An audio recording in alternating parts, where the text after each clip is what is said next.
Bapa di surga, kami bersyukur karena kami sebagai umat Tuhan kembali bisa menikmati kebaikan Tuhan melalui ibadah pada sore hari ini. Izinkanlah kami ya Tuhan menikmati sebuah peristirahatan yang Tuhan berikan. Izinkanlah kami pada sore hari ini kembali bisa mendapatkan kesegaran. Tuhan, ampuni kami Tuhan kalau mungkin dalam kehidupan kami seringkali kami giat sekali untuk melakukan berbagai hal yang menyenangkan bagi keseharian kami. Tetapi mungkin ada perasaan-perasaan yang mungkin kemalasan, entah itu keengganan atau banyak hal yang mungkin menghambat kami untuk bisa datang pada Tuhan. Kiranya Tuhan yang mengampuni kami kembali dan menerima kami, menyadarkan kami lagi bahwa kami perlu Tuhan. Kami perlu menghadapi satu minggu yang akan datang dengan pertolongan Tuhan. Dan biarlah hari ini kembali menjadi sebuah penyegaran lagi bagi setiap kami.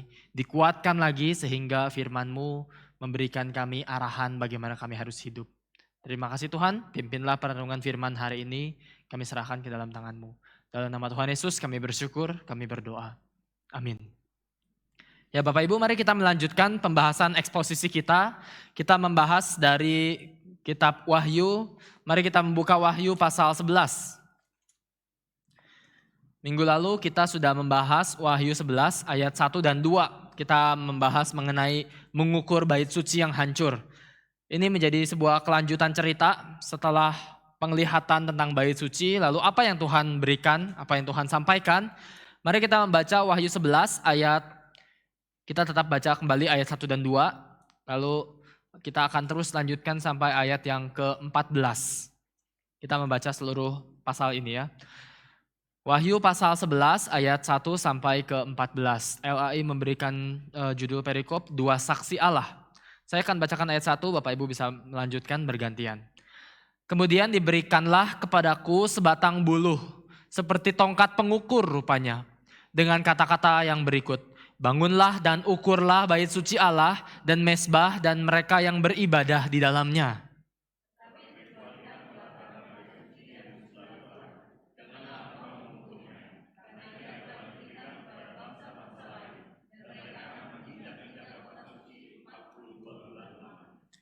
Dan aku akan memberi tugas kepada dua saksiku supaya mereka bernubuat sambil berkabung 1260 hari lamanya.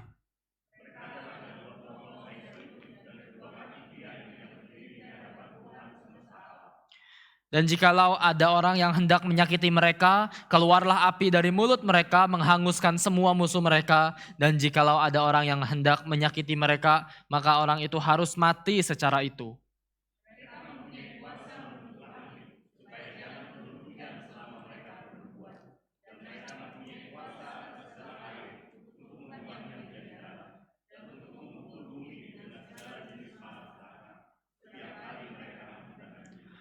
Dan apabila mereka telah menyelesaikan kesaksian mereka, maka binatang yang muncul dari jurang maut akan memerangi mereka dan mengalahkan serta membunuh mereka.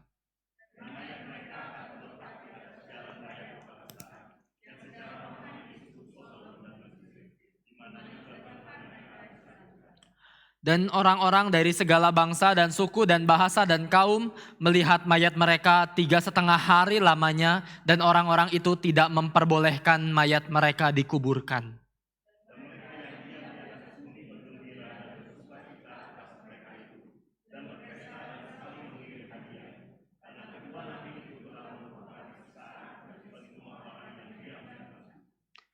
Tiga setengah hari kemudian masuklah roh kehidupan dari Allah ke dalam mereka, sehingga mereka bangkit dan semua orang yang melihat mereka menjadi sangat takut.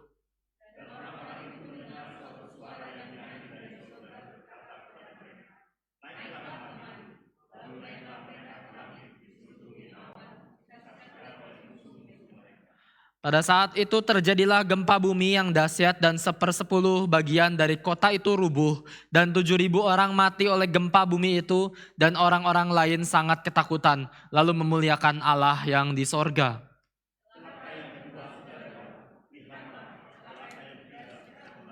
Baik, demikian pembacaan firman Tuhan. Ya Bapak Ibu, kita sudah membahas berbagai hal dan hari ini kita masuk di dalam sebuah cerita yang berkelanjutan dari kisah sebelumnya tentang bait suci yang hancur. Ini masih satu seri yang bicara tentang interlude. Interlude adalah sesuatu yang menjadi selingan. Kalau di dalam sebuah lagu, tadi kita nyanyi lagu pertama, Pak Fedi menyanyikan 6 bait, kita sudah nyanyikan 3 bait, lalu setelah itu musik mengiringi, ada kembali lagi iringan musik, baru lanjut lagi kita nyanyi bait 4 sampai 6 tadi gitu ya, kalau Bapak Ibu masih ingat. Ada sebuah selingan di tengah-tengah yang sebetulnya ketika kita bicara tentang selingan, tentu saja bicara tentang firman Tuhan tidak pernah ini menjadi sebuah selingan yang kosong. Bagaikan lagu, kita tahu lagu itu pun menjadi ada jeda sedikit supaya ada ruang untuk kita merenungkan dulu setiap lirik-lirik yang ada kalau interlude dalam sebuah lagu. Nah demikian juga di dalam kitab Wahyu ada berbagai cerita yang menjadi sebuah rangkaian besar. Salah satunya yang kita sudah bahas terakhir adalah rangkaian 7 sangkakala. Tapi di antara rangkaian 7 sangkakala ini sudah sampai ke sangkakala nomor 6. Setelah itu Tuhan memberikan interlude yang bisa kita renungkan di pasal 10 dan 11 untuk kita berhenti sejenak, slow down sebentar. Dan sebelum kita masuk nanti di pasal 11 ayat 15 tentang sangkakala yang ketujuh yang akan dibahas dalam pertemuan berikutnya.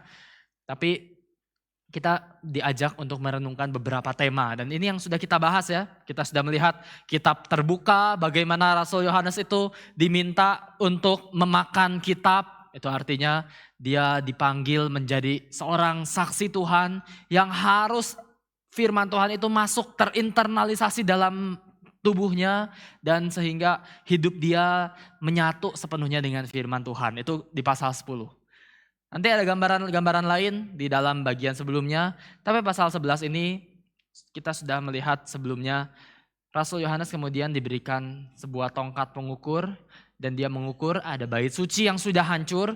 Dia disuruh mengukur dan membangun bait suci dan orang-orang yang beribadah. Apa artinya Rasul Yohanes diminta untuk melihat bahwa gereja Tuhan adalah gereja yang dilindungi. Itu adalah pesan yang diselipkan. Diselipkan di antara apa? Diselipkan di antara semua cerita tentang sangkakala. Dari pertama sampai ke-6 sudah lanjut. Nanti antara 6 dan 7 sekarang selipannya ini. Selipan ketika kita lihat sangkakala ke-6 semuanya cerita tentang malapetaka. Cerita tentang orang berdosa akan dihukum Tuhan. Orang berdosa yang mungkin bersenang-senang dengan kemajuan dunia, bersenang-senang dengan katakanlah hari ini kita bersenang-senang dengan misalnya contoh ya AI membuat kita bisa semakin mudah dalam berbagai hal. Tapi ternyata Tuhan mengizinkan adanya kemajuan teknologi seperti itu. Ternyata Tuhan izinkan itu pun bisa menjadi cara iblis untuk menjatuhkan banyak umat Tuhan. Ini contoh ya. Itu sangkakala ke-6. Dan sebelum sangkakala ke-7 akan semakin besar lagi yang akan Tuhan nyatakan, tengah-tengahnya Tuhan sampaikan. Di tengah-tengah dunia yang semakin bergejolak, semakin penuh dengan kekhawatiran, tapi Tuhan berikan pesan ini, bahwa gereja tetap ditopang untuk menjadi saksi Tuhan. Gereja tetap ditopang untuk menjadi saksi Tuhan. Hari ini kita akan melihat beberapa hal yang bisa kita renungkan tentang dua saksi Allah. Kita akan melihat dengan kuasa apa gereja akan menjadi saksi Tuhan? Dengan kuasa apa gereja akan menjadi saksi Tuhan? Hari ini kita akan melihat mulai dari ayat 3 sampai ayat ke-14. Kita akan merenungkan beberapa hal. Yang pertama gereja menjadi gereja bersaksi melalui pemberitaan firman. Itu yang di ayat 3 ya.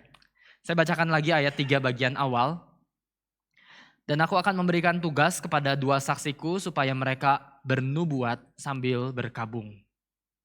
Ini yang disampaikan di bagian awal.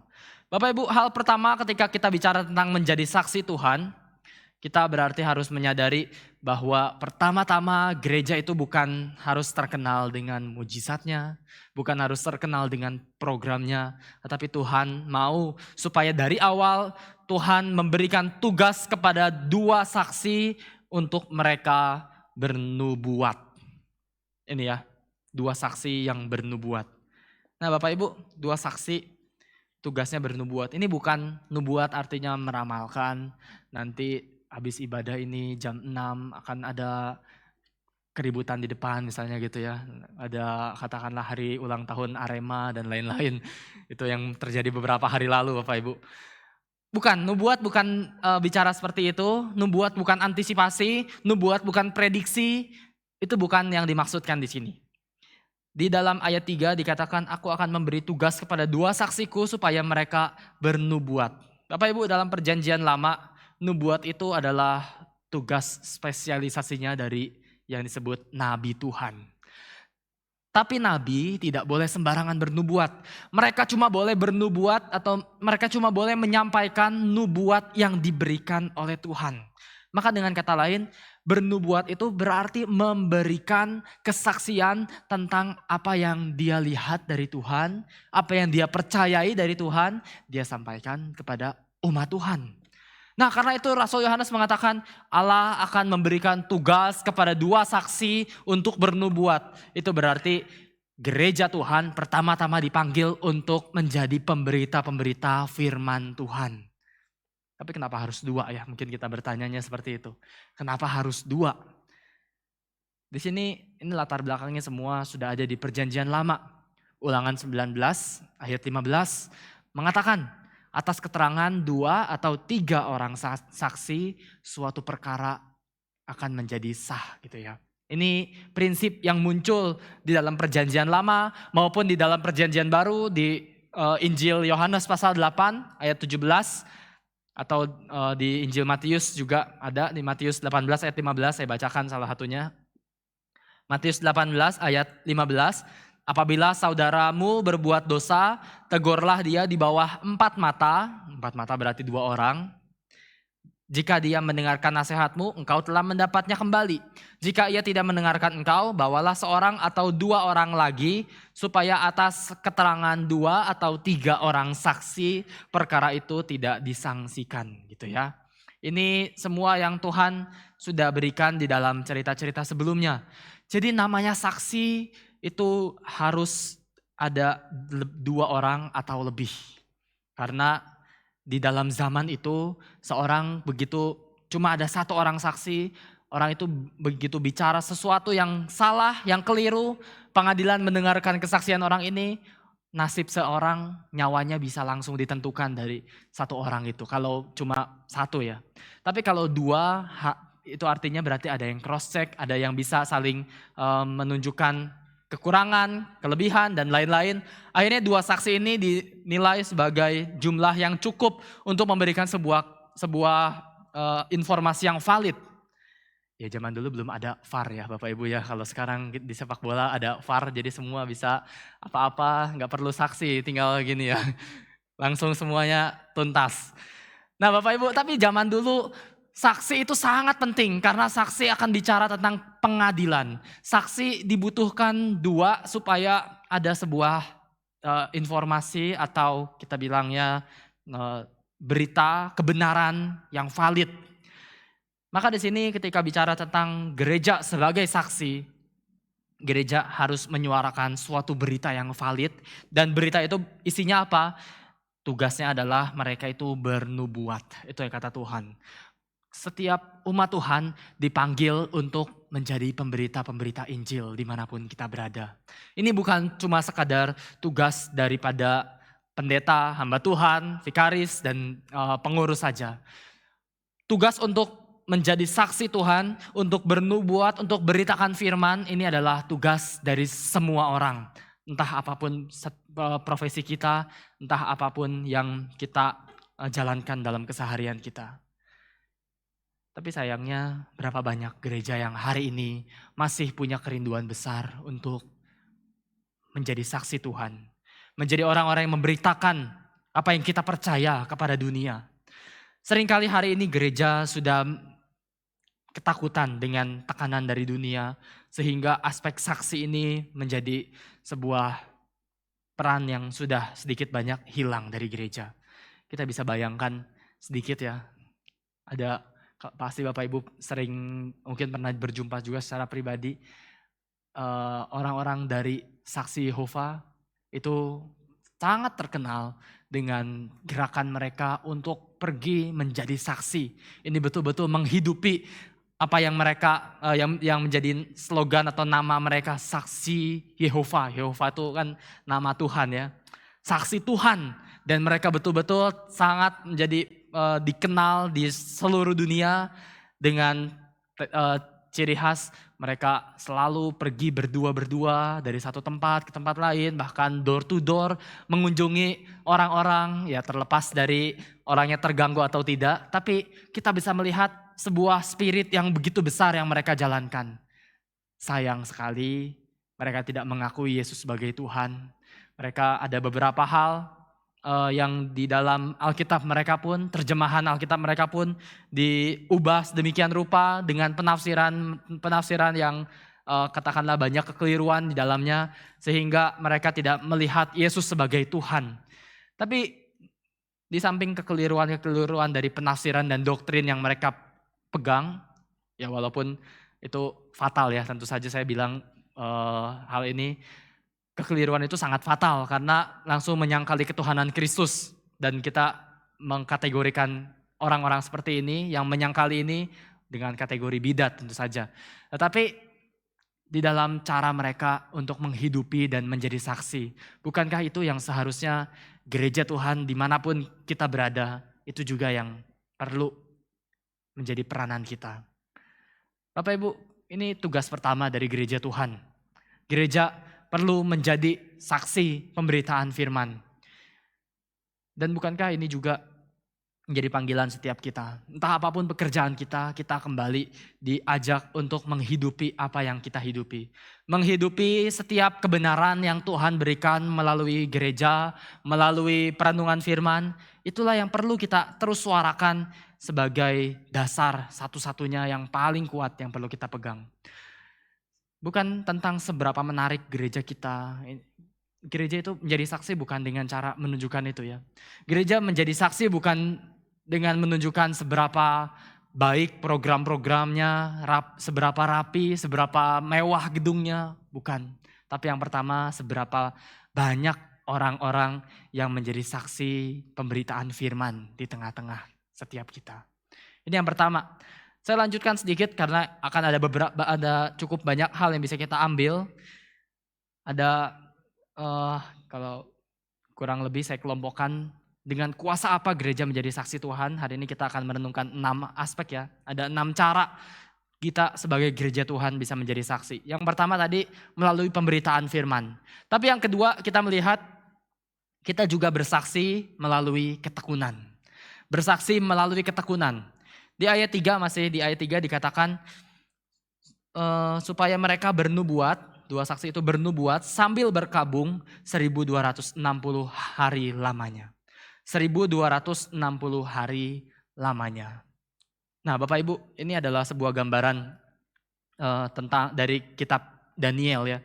Jadi di ayat 2 kita sudah lihat gereja Tuhan itu, pelataran bait suci itu akan diukur, tapi bagian luarnya akan dibiarkan dan akan diinjak-injak 42 bulan lamanya. Jadi di ayat 2 dikatakan 42 bulan. Di ayat 3 dikatakan 1260 hari. Matematika apa ini ya sebetulnya, kita perlu bertanya lebih jauh. Ini tentu saja bukan harafiah, 42 bulan itu menunjukkan ada 3,5 tahun. Ya Bapak Ibu bisa tangkap angkanya dulu ya. 42 bulan itu 3,5 tahun. 1260 hari itu berapa lama? Sama 3,5 tahun juga kalau Bapak Ibu hitung ya. Kurang lebih itu pembulatan. Jadi 42 bulan maupun 1260 hari adalah 3,5 tahun. Dari mana 3,5 itu?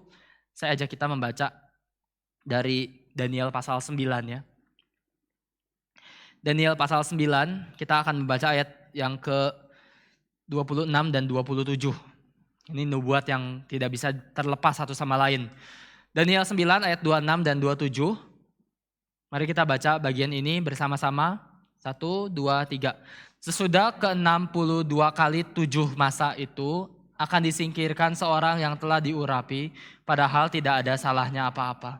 Maka datanglah rakyat seorang raja memusnahkan kota dan tempat kudus itu, tetapi raja itu akan menemui ajalnya di dalam air bah. Dan sampai pada akhir zaman akan ada peperangan dan pemusnahan seperti yang telah ditetapkan. Raja itu akan membuat perjanjian itu menjadi berat bagi banyak orang selama 1 kali 7 masa. Pada pertengahan 7 masa itu, ia akan menghentikan korban sembelihan dan korban santapan, dan di atas sayap kekejian akan datang yang membinasakan, sampai pemusnahan yang telah ditetapkan menimpa dan membinasakan itu. Ya Bapak Ibu, ini digambarkan 70 kali 7 masa, judul perikopnya. Ayat 26 tadi, sesudah ke 62 kali 7 masa, 62 kali 7. 62 kali 7, sedangkan di sini 70 kali 7 gitu ya. Ini adalah gambaran-gambaran yang sebetulnya tafsirannya banyak, tapi saya soroti ayat 27-nya ya. Setelah 62 kali 7 masa berlalu, berarti tinggal sisanya berapa lagi? Sisanya berarti ada 1 kali 7 masa.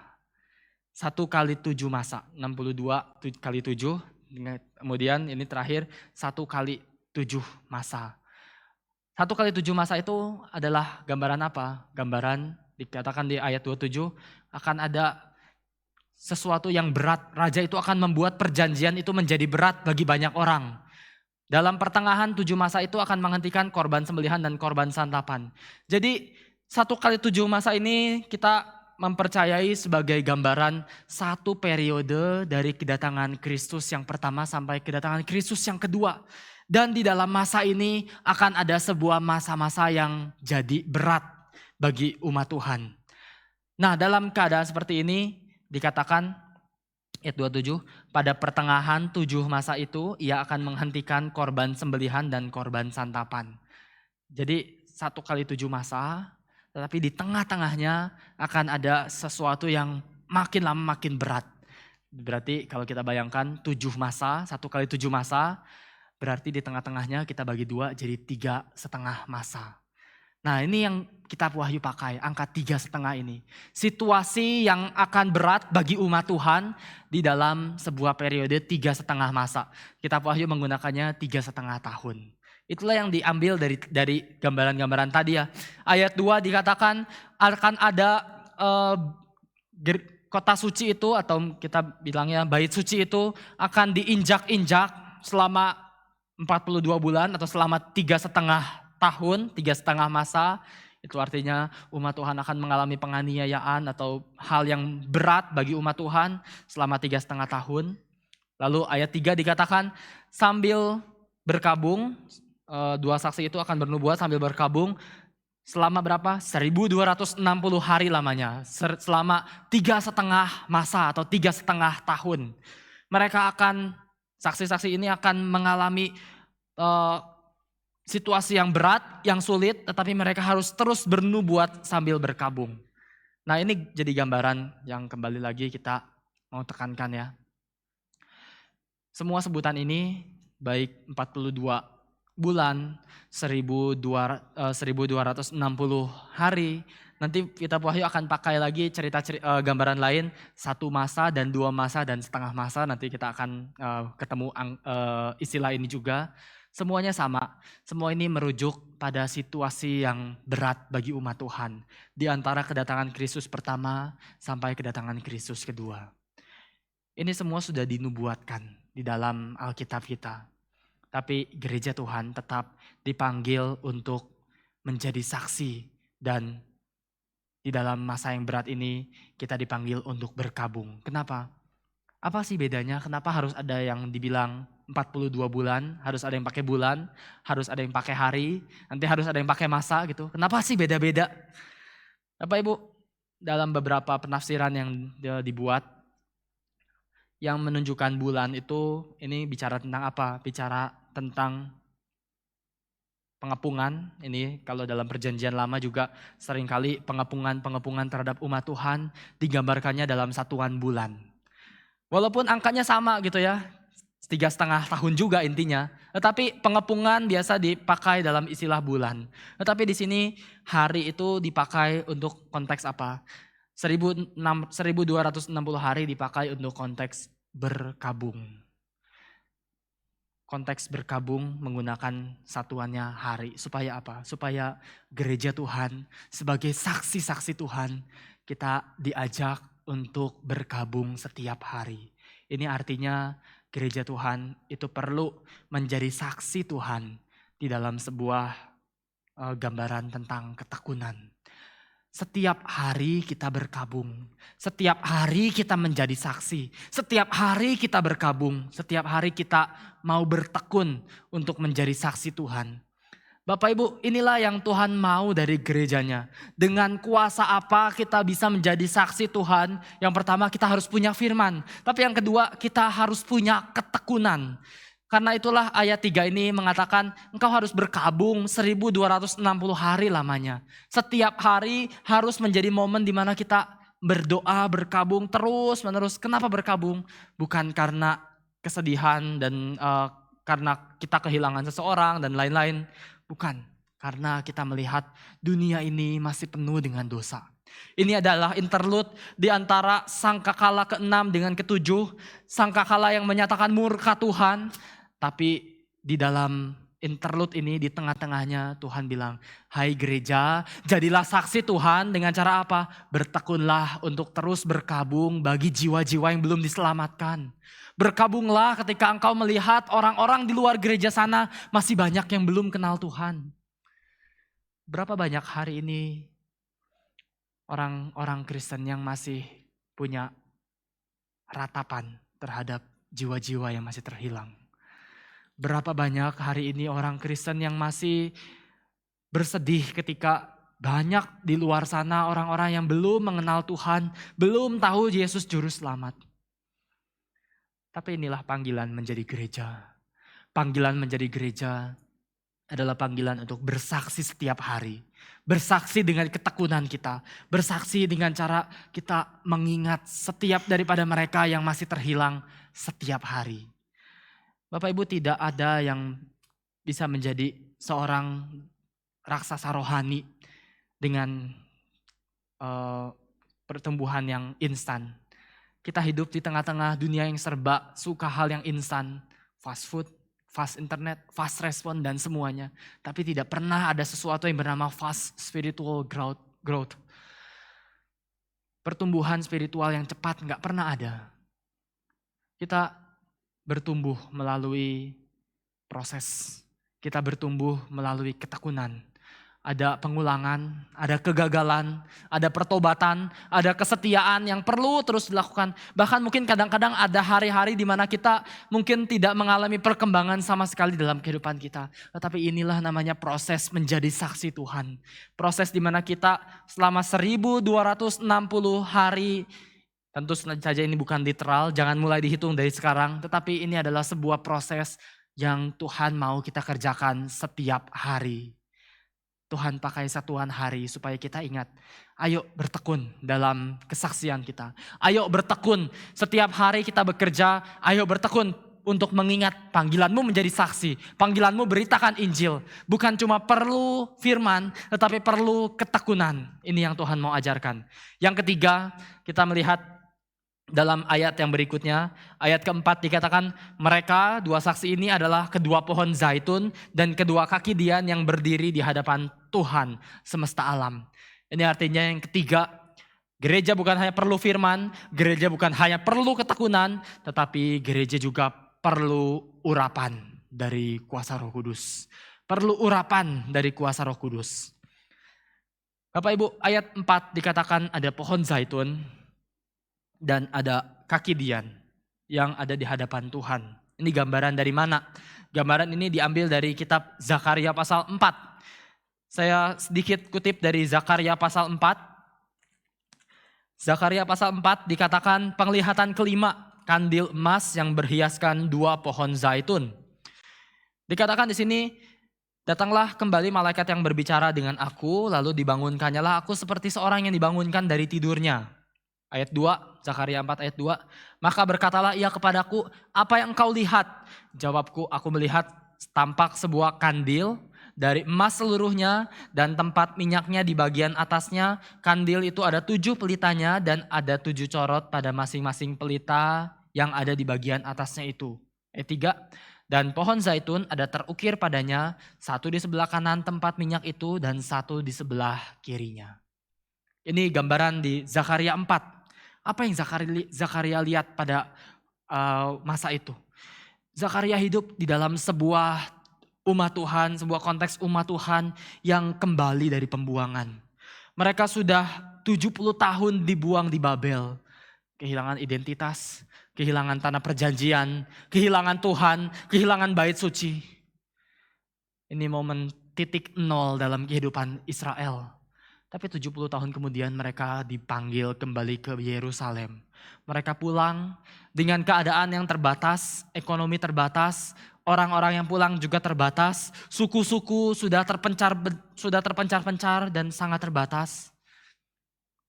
Tapi mereka juga ada di dalam situasi kebebasan sosial yang terbatas dan kebebasan politik yang terbatas. Dalam keadaan seperti ini, kepulangan ini dipimpin oleh dua tokoh besar. Yang pertama, tokoh besar yang bernama Imam Besar Yosua.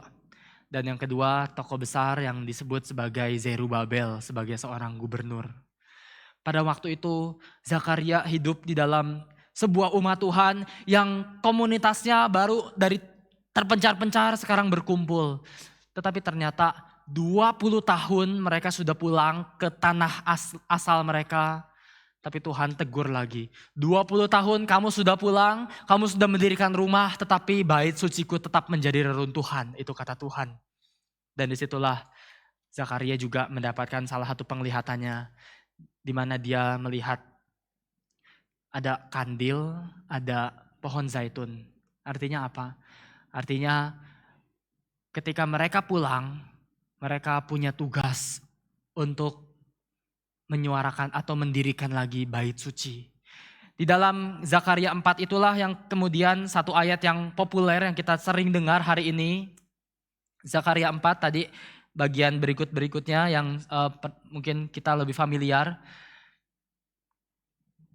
Dikatakan di ayat 6 ya, setelah Zakaria mendapatkan penglihatan itu, Zakaria 4 ayat 6, maka berbicaralah ia katanya, inilah firman Tuhan kepada Zerubabel bunyinya, bukan dengan keperkasaan dan bukan dengan kekuatan, melainkan dengan rohku, firman Tuhan semesta alam. Lalu di ayat yang ke-9 dikatakan, tangan Zerubabel telah meletakkan dasar rumah ini, maksudnya rumah Tuhan. Dan tangannya juga akan menyelesaikannya. Maka kamu akan mengetahui bahwa Tuhan semesta alam yang mengutus aku kepadamu. Ya Bapak Ibu, ini gambaran di mana Zakaria dulu diberikan sebuah penglihatan. Ada kandil, kandil itu ada 7 cabangnya, kaki Dian ya. Kaki Dian ada 7 cabangnya. Dan di atas kandil itu akan ada satu tampungan minyak dan di atasnya akan ada api yang menyala. Kandil itu simbol terang di bait suci. Dan di kandil itu ada pohon zaitun. Pohon zaitun itu menjadi gambaran dari adanya minyak dan sumber dari terang yang bisa menyala.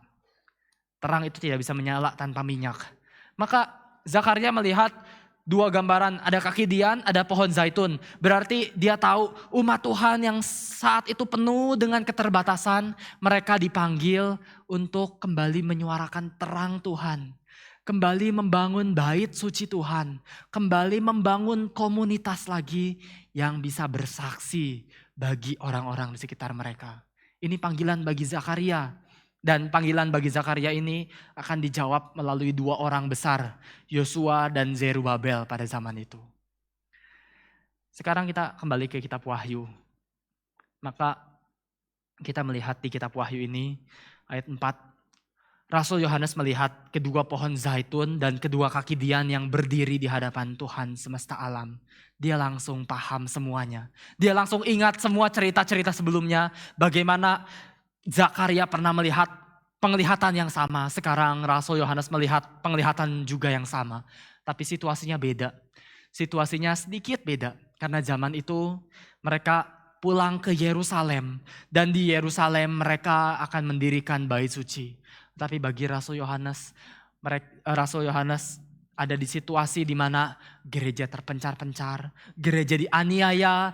Rasul Yohanes sendiri diasingkan ke Pulau Patmos. Tetapi kembali lagi, semua situasi terbatasnya umat Tuhan tetap tidak pernah bisa membatalkan panggilan Tuhan untuk bersaksi bagi gerejanya. Gereja Tuhan dipanggil untuk bersaksi.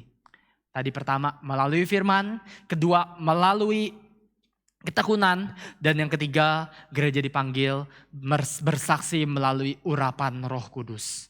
Di sini gambarannya 2 pohon zaitun itu adalah 2 saksi Tuhan. 2 pohon zaitun ini menjadi sumber daripada terang yang akan menyala di dalam kaki Dian yang akan Tuhan hadirkan di tengah dunia. Hari ini gereja disebut sebagai kaki Diannya Tuhan di tengah dunia. Gereja hari ini dipanggil untuk menerangi dunia. Dan dari mana kita bisa punya minyak itu? Dari mana kita bisa punya sumber tenaga untuk kita bersaksi bagi Tuhan di tengah dunia? Tentu saja minyak itu adalah urapan daripada Roh Kudus. Gereja menjadi saksi karena Roh Kudus mengurapi kita. Ini yang ketiga. Hari ini kita bisa andalkan banyak hal di tengah-tengah keadaan dunia kita. Gereja mungkin banyak yang mengandalkan program-program yang rapi. Gereja bisa mengandalkan banyaknya pelayan-pelayan Tuhan yang ketika makin banyak, makin percaya diri, makin programnya rapi, makin persiapannya panjang, makin yakin ini bakal menjadi kesaksian yang baik, yang luar biasa bagi Tuhan, yang bisa sukses dan sebagainya. Tapi bagian ini mau mengajarkan kesuksesan dari kesaksian gereja bukan ditentukan dari seberapa banyak persiapannya, seberapa banyak penata layaknya, seberapa banyak program-programnya, tetapi apakah gereja diurapi Roh Kudus atau tidak. Ini yang ketiga. Yang keempat, kita melihat bagian berikutnya ayat 5 sampai yang ke-6. Tadi kita sudah membaca bagian ini. Ayat 5 dan 6 dikatakan, jikalau ada orang yang hendak menyakiti mereka, menyakiti 2 saksi ini, keluarlah api dari mulut mereka, menghanguskan semua musuh mereka. Kalau ada yang hendak menyakiti mereka, orang itu harus mati secara itu. Mereka mempunyai kuasa menutup langit, supaya jangan turun hujan selama mereka bernubuat. Itu ya, kita melihat kisah apa sih sebetulnya yang dihadirkan di dalam motif-motif ayat 5 dan 6 ini. Ada nubuat, ada mulut, ada api dari langit, ada hujan. Ya, ini udah cukup jelas ya. Ini cerita tentang Elia ya Bapak Ibu. Nabi Elia. Lalu satu lagi motifnya, motif tentang air menjadi darah di ayat 6 ya. Dikatakan mereka mempunyai kuasa atas segala air untuk mengubahnya menjadi darah dan untuk memukul bumi dengan segala jenis malapetaka setiap kali mereka menghendakinya. Ini motif siapa? Tentu saja kita langsung ingat ini motif tentang Musa, cerita Musa. Maka 2 saksi itu bagian berikutnya mau mengajak pembaca untuk mengingat siapa? Mengingat Musa dan mengingat Elia. Musa dan Elia, 2 orang ini menjadi simbol kesaksian seluruh gereja. Mungkin juga ini menjadi simbol dari kesaksian yang berkuasa. Karena kita melihat tadi di ayat 1 ayat 3 harus ada 2 orang saksi. Karena 2 orang saksi itu baru kesaksian menjadi sah. Maka dihadirkan 2 motif juga, kesaksian dari Elia dan kesaksian dari Musa. Apa yang kita ingat ya dari cerita ini? Sedikit saja alusinya. Apa yang menyatukan kedua tokoh ini sebagai saksi Tuhan? Elia dan Musa. Musa dan Elia sebagai saksi Tuhan itu adalah orang-orang yang dikenal sebagai saksi yang berdoa. Saksi yang berdoa. Musa setiap kali dia mau datang kepada Firaun, setiap kali dia diutus Tuhan, dia akan selalu datang dengan berdoa terlebih dahulu, dengan membawa pesan dari Tuhan. Dan nanti ketika dia membawa Israel keluar dari Mesir, dia akan menjadi seorang yang terkenal sebagai pendoa syafaat. Menjadi seorang yang terkenal karena dia terus-menerus berdoa. Dia berdoa untuk kehendak Tuhan, dia berdoa untuk rencana Tuhan, dia berdoa untuk umat Tuhan, dia berdoa untuk pengampunan dan banyak hal lain yang dia doakan. Elia juga menjadi seorang yang terkenal dengan kisahnya bagaimana dia berdoa, dan di situ ketika dia berdoa sungguh-sungguh berdoa supaya hujan jangan turun, dan hujan pun tidak turun gitu di kisah yang diceritakan di dalam cerita Elia waktu itu 3 tahun 6 bulan. Itu dikatakan di kitab surat Yakobus ya. Kita baca sedikit yuk dari surat Yakobus, kisah tentang doa Elia. Yakobus 5 ayat 16. Kita baca sedikit bagian ini. Yakobus 5 ayat 16, biasa kita cuma membaca bagian awalnya saja. Yakobus pasal ke-5 ayat ke-16 dan ayat yang ke-17 juga, 16 dan 17. Kita baca sama-sama 16 dan 17. 1, 2, 3. Karena itu hendaklah kamu saling mengaku dosamu dan saling mendoakan supaya kamu sembuh. Doa orang benar bila dengan yakin didoakan sangat besar kuasanya. Elia adalah manusia biasa sama seperti kita dan ia telah bersungguh-sungguh berdoa supaya hujan jangan turun. Dan hujan pun tidak turun di bumi selama 3 tahun dan 6 bulan. Lalu ayat 18-nya saya bacakan. Lalu ia berdoa pula dan langit menurunkan hujan dan bumi pun mengeluarkan buahnya. Nah di sini digambar, kita seringkali cuma ambil ayat 16b-nya saja ya, itu ayat favorit kita. Doa orang benar bila dengan yakin didoakan sangat besar kuasanya. Tapi kita tidak peka dengan cerita apa yang ada di baliknya. Cerita ini adalah cerita tentang Elia. Elia yang manusia biasa dikatakan, sama seperti kita. Dia berdoa dengan sungguh-sungguh supaya hujan jangan turun. Dan betul hujan tidak turun 3 tahun 6 bulan. Tujuannya apa? Doa Elia bukan sekedar doa untuk kepentingan dirinya sendiri. Doa Elia pada waktu itu adalah doa untuk meratapi orang-orang yang melawan Tuhan dan doa untuk pertobatan dari orang-orang yang melawan Tuhan. Doa Elia adalah doa yang tahu kehendak Tuhan. Ini yang Yakobus sampaikan sebetulnya ya. Doa orang benar bukan cuma sekedar bila yakin didoakan, tetapi bila yakin didoakan dan dalam tanda kutip sesuai dengan kehendak Tuhan gitu, baru akan sangat besar kuasanya. Ini bukan sekadar doa orang benar bila dengan yakin didoakan. Yakin Tuhan saya mau punya mobil tahun ini. Kalau masih belum yakin juga saya akan sebutkan mereknya Tuhan. Kalau masih belum yakin juga dengan mereknya saya akan sebutkan juga dengan semua warna, plat nomornya dan lain-lain. Bukan Bapak Ibu. Doa orang benar bila dengan yakin didoakan sangat besar kuasanya. Bukan ditujukan untuk memenuhi kebutuhan dan keinginan pribadi kita. Tapi ini adalah doa seperti doa Elia yang ditujukan Tuhan kehendak-Mu nyata di dunia. Tuhan lihat orang-orang yang masih melawan Tuhan. Tuhan lihat orang-orang yang butuh keselamatan dari Tuhan. Butuh Injil, butuh anugerah. Dan inilah namanya panggilan dari gereja Tuhan sebagai saksi-saksi Tuhan. Berapa banyak kita bersaksi, bisa bersaksi melalui doa. Berapa banyak kita bisa masih memikirkan hari ini kita dipanggil untuk mendoakan orang-orang yang masih terhilang di tengah dunia. Hari ini gereja Tuhan akan menjadi gereja yang mati kalau kita tidak lagi peka bahwa kita dipanggil untuk berdoa bagi dunia. Kita dipanggil untuk berdoa bagi orang-orang yang butuh Injil, butuh keselamatan. Ini namanya bersaksi melalui doa dan melalui otoritas daripada Tuhan. Sudah 4 hal ya yang kita bisa renungkan sampai ayat 6. Jadi yang kembali lagi pertama, gereja dengan kuasa apa menjadi saksi Tuhan? Pertama melalui pemberitaan firman, kedua melalui ketekunan, yang ketiga melalui urapan daripada Roh Kudus. Keempat kita melihat cerita Elia dan Musa ini, berarti mereka atau gereja Tuhan bersaksi melalui doa. Kelima kita melihat gereja bersaksi juga melalui pengorbanan. Ayat 7 sampai 10 akan menggambarkan 2 saksi ini akhirnya mati dan mereka mati dibunuh oleh binatang yang muncul dari jurang maut. Binatang yang muncul dari jurang maut akan memerangi mereka, akan mengalahkan mereka, akan membunuh mereka.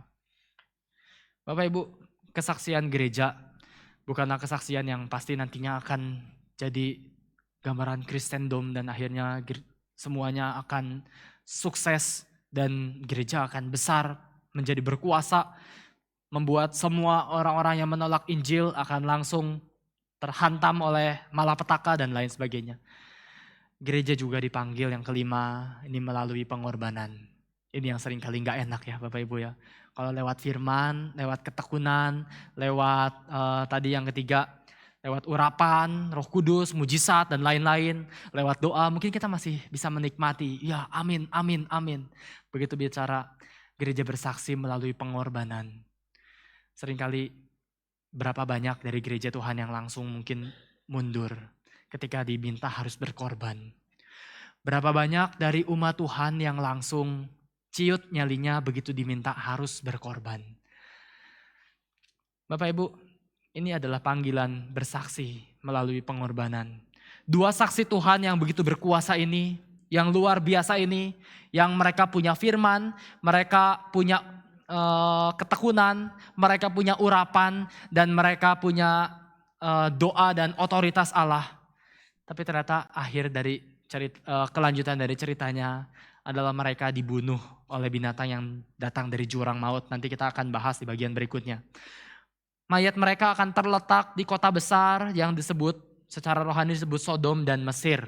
Apa itu Sodom dan Mesir? Ini adalah dua gambaran kota yang paling jahat pada zaman itu.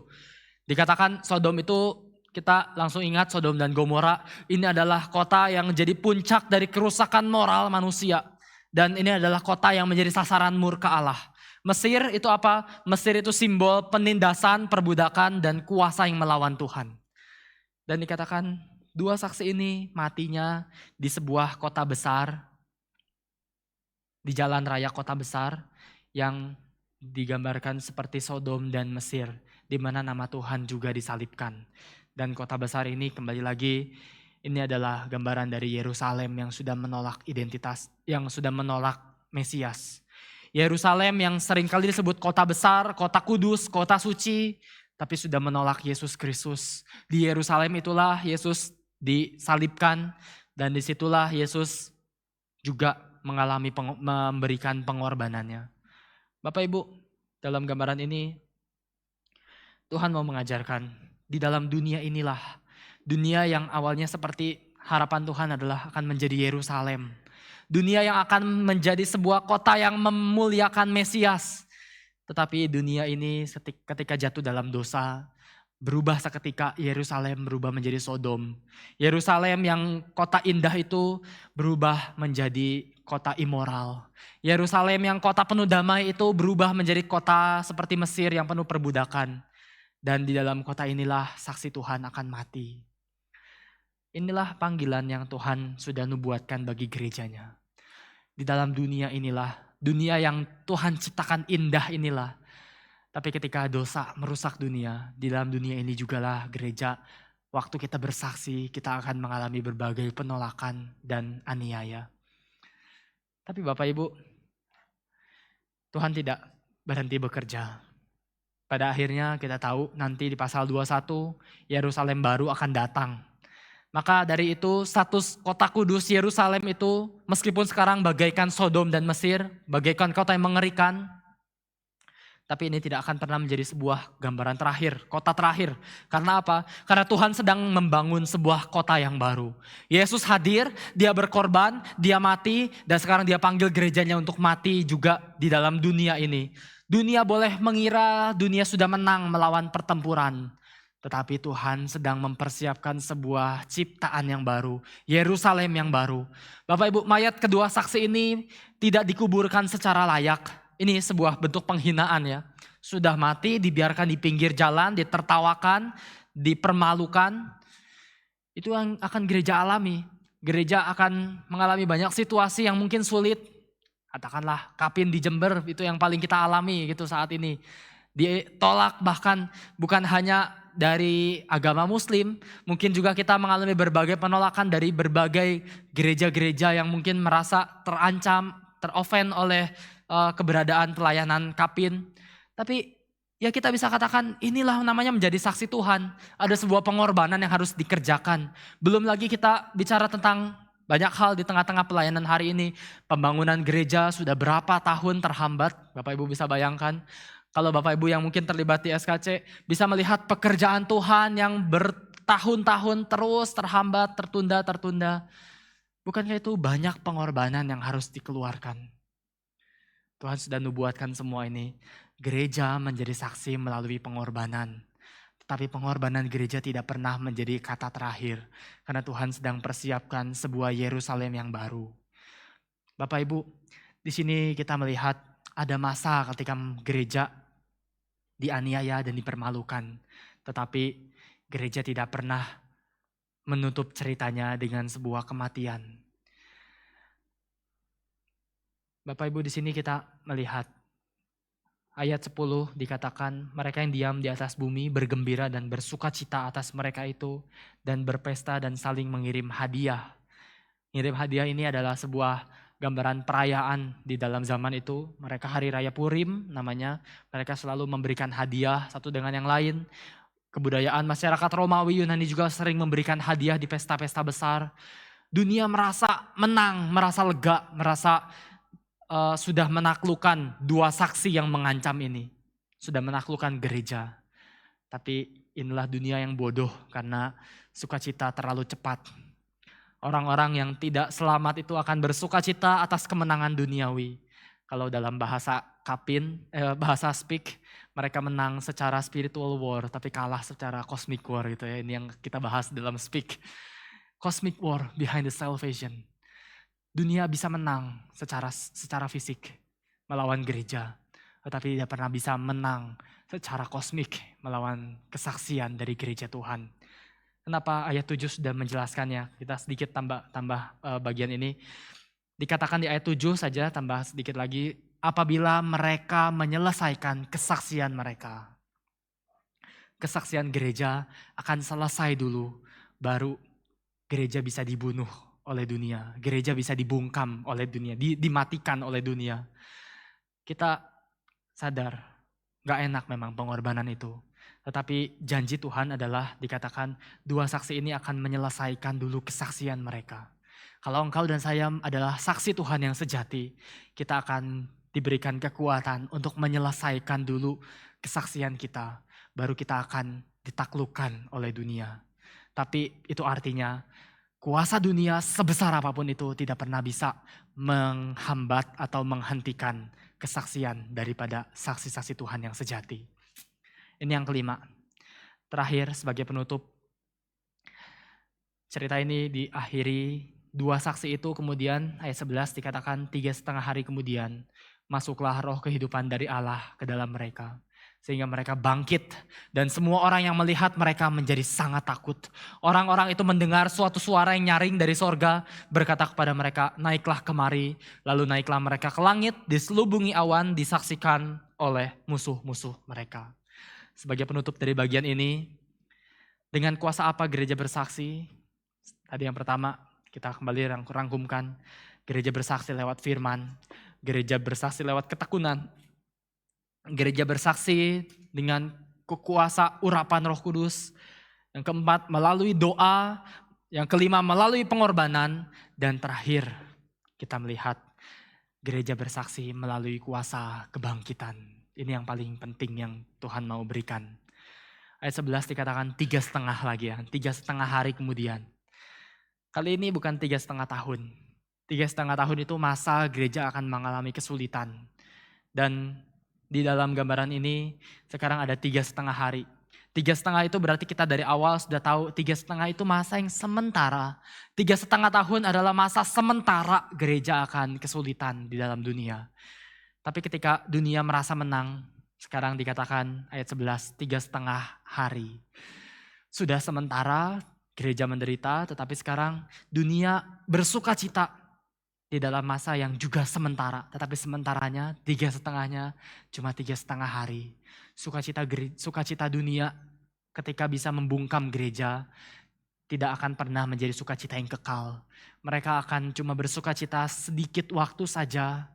Dan akhirnya dua saksi itu, gereja Tuhan itu akan dibangkitkan oleh kuasa Roh Allah. Pada akhirnya gereja akan kembali bangkit untuk menyongsong Tuhan kita ketika dia datang kembali. Dengan cerita inilah kita kembali dikuatkan. Gereja Tuhan adalah gereja yang tidak takut oleh kuasa kematian. Gereja yang tidak takut ketika harus berkorban.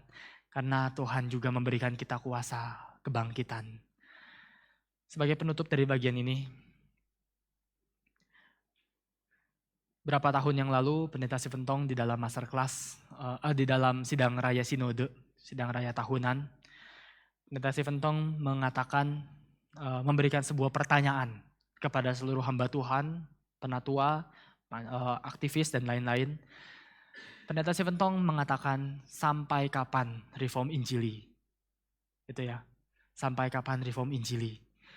Banyak kekhawatiran di antara kalangan hamba Tuhan, waduh gimana nanti GRI pasca Pak Tong dan lain seterusnya. Dan itu menjadi sebuah pergumulan dan tantangan juga. Kita tahu ketika saat ini gereja GRI masih ada sosok figur Pak Tong sebagai pendiri, masih ada visi yang terus dibagikan tidak henti-hentinya, visi yang sudah Pak Tong gumulkan dari zaman ke zaman selama puluhan tahun. Masih ada penggerak dari semua pelayanan-pelayanan yang ada. Tapi nanti ketika GRI sudah tidak ada Pak Tong, apa yang akan terjadi? Banyak jawaban-jawaban, ya kita harus tetap beritakan firman Tuhan, kita harus tetap menjalankan penginjilan dan lain-lain.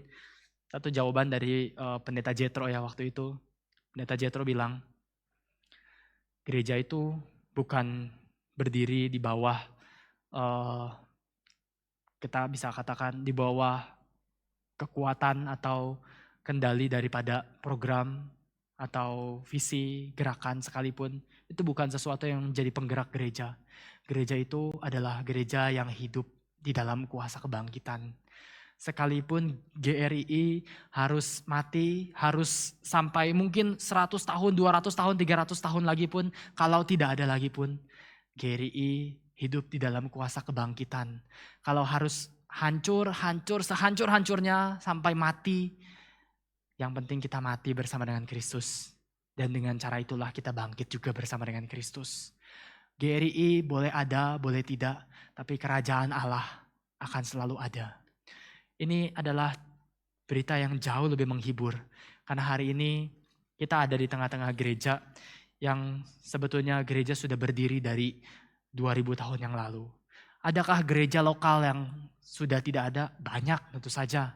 Gereja Efesus pernah menjadi gereja yang dikatakan oleh Tuhan, kamu kehilangan kasihmu mula-mula. Kalau engkau tidak bertobat dan kembali, aku akan mencabut kaki dianmu dari tempatnya. Dan hari ini di mana gereja Efesus sudah menjadi reruntuhan, bukan? Di Turki sana gereja Efesus sudah menjadi sebuah reruntuhan. Tidak ada lagi. Tapi ketika gereja lokal Efesus tidak ada, bukan berarti kerajaan Allah jadi tidak ada. Karena itu Tertullianus, Bapak Gereja, mengatakan darah para martir adalah benih bagi gereja. Tertullian di dalam abad kedua, dia berusaha menyuarakan kebenaran yang sejati. Dan dia mengatakan gereja di dalam penganiayaan akan menjadi gereja yang benihnya adalah darah para martir. Gereja yang akan selalu tetap ada, bukan sebagai sebuah institusi yang berdiri sendiri. GRI Malang harus kekal selama-lamanya sampai Tuhan datang kembali. Gak ada pernah janji itu, janji yang Tuhan berikan seperti itu di Alkitab.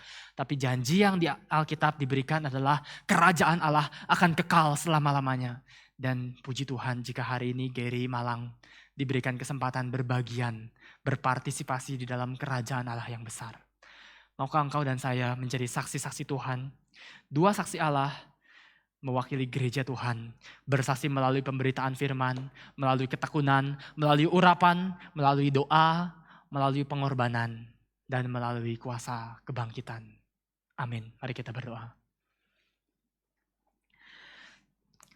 Kami rindu hidup kami dipakai sebagai saksi Tuhan dimanapun kami berada.